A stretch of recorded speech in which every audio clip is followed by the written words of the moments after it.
prime time on the top game, it's a fine line. Man of the match, that's Daveye, he's the main guy, keep a close eye. Make sure you don't make no wrong play, cause I'm with Jose and Andre. And when Cyrus comes to walk in, you better know that you are watching Premier League.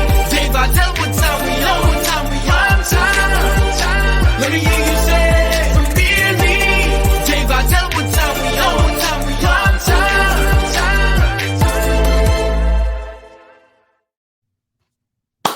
Hello and welcome to Premier League Primetime. I am back with a post-match analysis and player ratings. Tottenham 2, Manchester United 0. And once again, like Wolves, an absolutely shocking performance. But guess what? As I said against Wolves, we weren't lucky. And I'm fuming with this performance. This performance was absolutely shit. It was crap. The whole team, I'd say apart from a few players, were shit. I'm sorry, but this match... How many hours on and it's left me fuming? What kind of performance was that in the second half? The first 30 minutes, I thought, okay, Tottenham weren't really doing a whole lot. Yes, they had their passing patterns, creating some chances, but it looked like we were creating our chances of our own.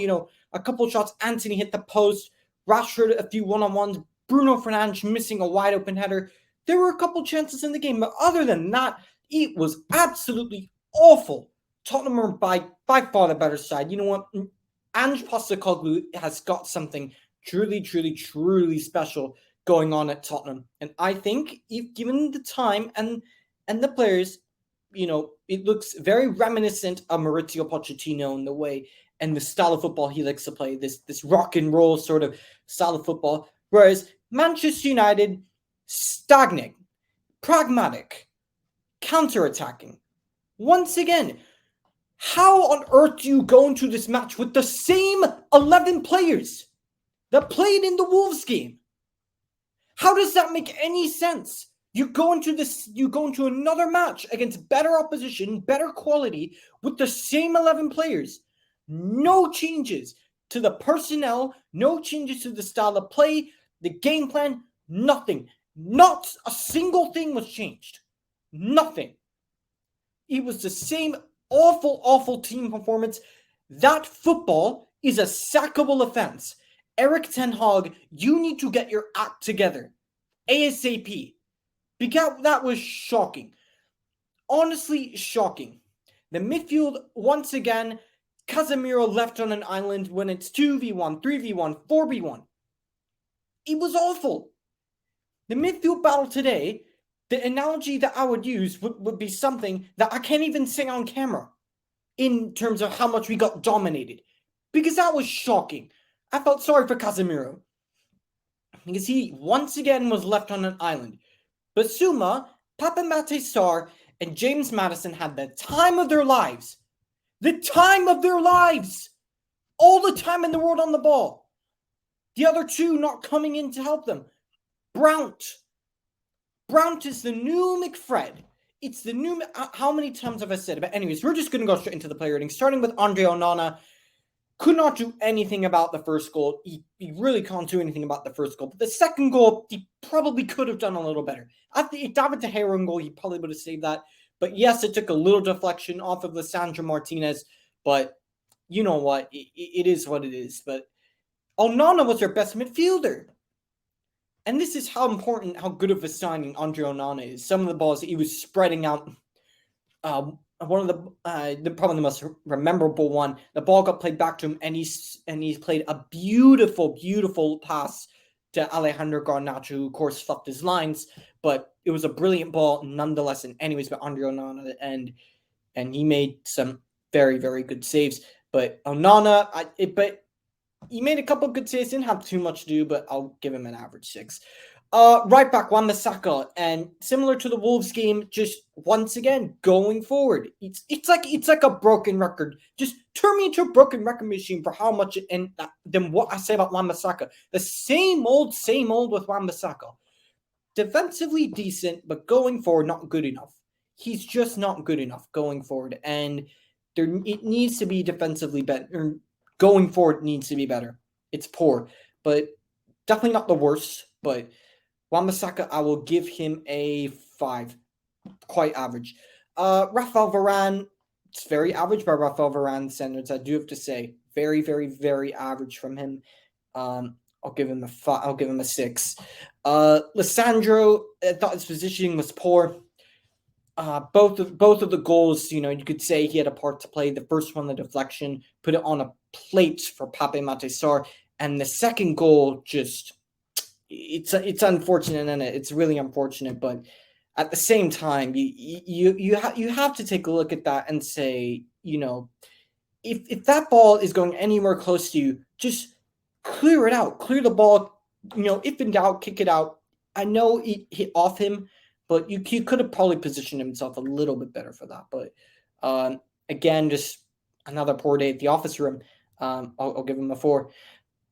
Luke Shaw left back, and again, just poor. Every single cross from this man, overhit, underhit, just it's just not good enough. Defensively, it's okay, but Kulusevski had this man on toast, so let's be real.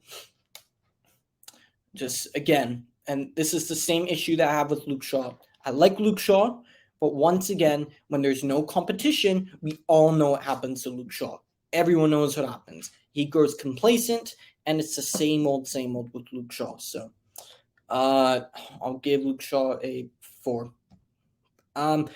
Going into the midfield, Casemiro, I felt really sorry for him.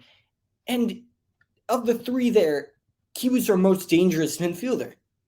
Getting headers, getting shots off. How is our number 6 our most dangerous midfielder going forward? Someone explain that to me, because I certainly don't understand it. But, I mean, again, it was poor from him, but there wasn't a whole lot he could do being isolated on an island when you have Brandt ahead of him. I'll give Casemiro I know I've given so many 5s and 6s and 4s, but I'll give him the benefit of the doubt and give him a 6. Mason Mount gets a 0, because I don't know what he contributed to the game other than running around. Literally, I genuinely would rather have Conor Gallagher in midfield right now than Mason Mount, because I don't know what he offers.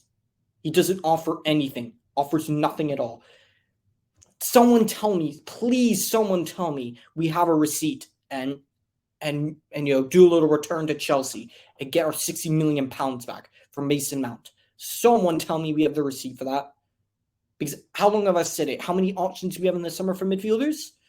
And we chose Mason Mount. Erik ten Hag wanted Mason Mount. It makes no sense to me. It genuinely makes zero sense to me. Lavia, Caicedo, and we chose Mount. Really? Mason Mount. And I know he's just arrived and he's getting adjusted to the Ten Hag system, but I'm not giving him the excuse that he needs a bunch of time to adapt. No, he's played in the Premier League long enough. Players like him and Rashford, yeah, they're young biologically, but for how long they played in this league? No, they're not young. They're not young anymore. They're not young. You played at the top level for consistent amount of years now. You've been in and around the England squad in major tournaments. You've been at a World Cup. You've been at a Euros. No, you're not getting that excuse. And I'm not getting that. Mason Mount played out of position. You played as a central midfielder, and all those who were telling me, "Oh no, Mason Mount could be a good signing. He could be a decent 8 for your club." Really? Did anything in preseason and these 2 performances show me even an inkling? It doesn't have to be perfect, but if I see signs, I could say, all right, cool. There are some signs. But are there any signs that I've seen that Mason Mount can be a decent number 8, can be a quality regista, can get the ball, move the ball forward, has the quality, the technical ability on the ball? As a footballer, no, he doesn't. He doesn't have the ability. And I can tell you this, if he continues to play Mason Mount, if Ten Hag gets a sack, he's going to be the reason why. He cannot play as a central midfielder. He needs to play out wide, come off the bench, something. But Mason Mount gets a 0. Bruno Fernandes gets a 1, because I don't know what he offered once again, other than Hollywood passing, giving the ball away. Not good enough. You're the captain, and once again, moaning, the diving around has come back once again for Bruno. Every single time. Got the ball, lost the ball. When he could have made a simple pass, he used it forward. Why? When there's a simple 6-yard pass in front of you, and you decide to play it long. for Garnacho or Anthony or Rashford. Why? Just make a simple 6-yard pass. Give the player next to you the ball so we can move forward with it. It bewilders me with this guy. It's too inconsistent. One game he's played brilliantly, then the next game it's shambles. It's too inconsistent. And especially if you're playing with Mount, it's going to restrict Bruno's game. It's going to restrict his game. At least when Christian Eriksen or Fred was in the midfield, even McTominay, you saw a better version of Bruno, because one of those three would stay deeper to help out Casemiro, so then he could just be let free. Having Mount in there does not help Bruno, and I'll give Bruno the benefit of the doubt, in the sense that we know what Bruno can do at his best, but you need a proper number 8. You need someone next to Casemiro to help him, and that player is not Mason Mount. That player, I'm telling you now, that player is not Mason Mount. It's just not. But Bruno gets a 1. I don't know, because he put his kid on the right way. Into the front three, and I'll go with Anthony on the right-hand side. Wasteful, so wasteful with his chances. I'll say a couple shots. One of them, hit the post, you got unlucky.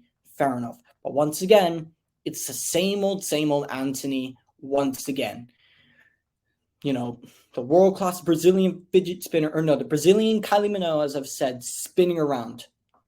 No, poor. Absolutely poor. 1. Because what did he offer? Nothing. Garnacho gets a 0. Young player, but he was poor. Garnacho gets a 0. Like, the fact how he's starting games over Sancho makes no sense to me. Like what does Jadon Sancho have to do to start a game this season after how good of a preseason he's had? What does he have to do to start a game? Someone explain that to me. Nothing. He didn't really do anything defensively to help Luke Shaw either. So I don't care how much of a Ronaldo fanboy he is. Why? Why is he starting games? He's an impact player. Like, I'd rather Pellistri start over Garnacho right now. No. Garnacho gets a 0. And lastly, up front, Marcus Rashford. Man, seriously? I mean, we know this man doesn't want to be played through the middle. You have Sancho. Why not play him at a false 9? And I understand not starting Martial, because we all know the risks of that. But why not play Sancho through the middle as a false 9? You've literally experimented with that preseason and saw it worked. Why not try it? Why not try it now? Why are you starting this man through the middle? He can give a shift, he can play it, but it's not his favorite position. Please return him to the left-hand side so we can see the best of Marcus Rashford. This is my player. This is my guy, And you're making him look so much worse than he actually is. Please, but Marcus Rashford gets a 2. Horrible. Diogo Dalot, come on. Didn't really offer much before. Jadon Sancho, I'll give him 5.5, because you know what? He did give a little spark of energy. Eriksen, 5.5, and Martial and Pellistri just didn't have enough time. Standard 5s.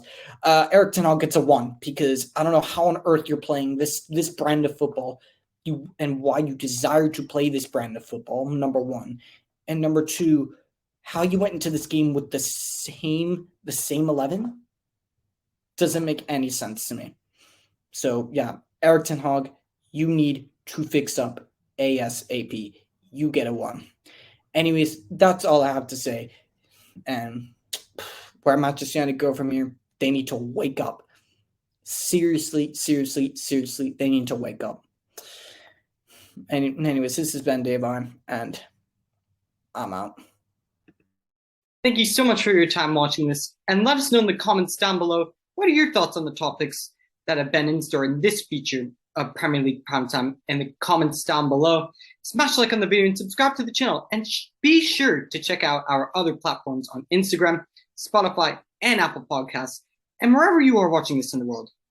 We hope you have an absolutely fantastic day / evening.